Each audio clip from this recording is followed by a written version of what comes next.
Jolly LLB 3 के teaser आ गइल बा। तो चलो देखल जाओ आखिर टीजर के का खास बात बाटे। तो नमस्ते भाई लोग, स्वागत बा तारा लोग के हमारे यूट्यूब चैनल आरएस फिल्मिंग पर। अक्षय कुमार के इस साल के चौथा मूवी होखे वाला बा और शायद अंतिम भी होखी, कोनो ठीक नहीं है, बीच में एक आध गो आइयो सकेला।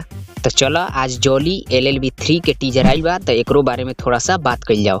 तो टीजर के शुरुआत होखेला जगदीश त्यागी जॉली नंबर 1 मेरठ वाले, जेकर कैरेक्टर निभैले बारन अरशद वारिस, और दूसरा जगदीश्वर मिश्रा उस जॉली नंबर 2 कानपुर वाले, जेकर कैरेक्टर निभैले बारन अक्षय कुमार। ये मूवी के ऑलरेडी 2 पार्ट पहले ही आ चुकल बा, जॉली एलएलबी 1 और जॉली एलएलबी 2।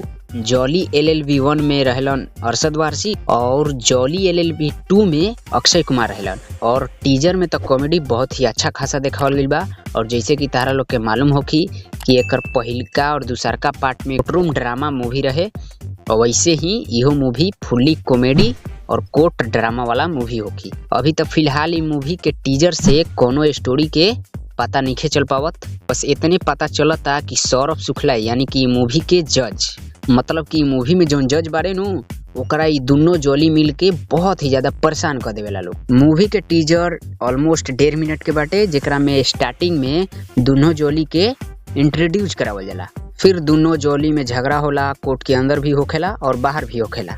तब तक कोर्ट में हो जाला बकरी के एगो एंट्री, शायद इहो अपन कोर्ट में इंसाफे मांगे आइल हुई। और दोनों जॉली मिल के जज साहब के तब की बार बहुत ही ज्यादा परेशान करे वाला बारन। और ओकरे साथ साथ जो कॉमेडी के तड़का हमनी के देखे के मिली नु, माँ कसम एकदम मजा आ जाई। तारा लोग के तब पते हो कि अक्षय कुमार और अरशद वारसी के कॉमेडी के टाइमिंग कितना ज्यादा परफेक्ट बा। और अब दोनों जॉली तो जज साहब के परेशान करिए देले बा लोग, तो साथ में उपाय भी बता दे वाला लोग टीजरे में।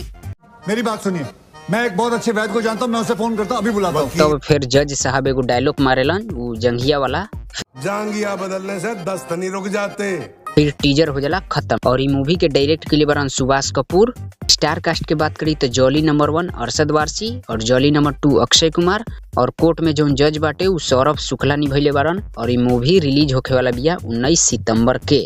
तो हमरा तो टीजर बहुत ही अच्छा लगलक ह। तारा लोग के ये टीजर कैसन लगलक ह कमेंट में बता के जरूर जी लोग।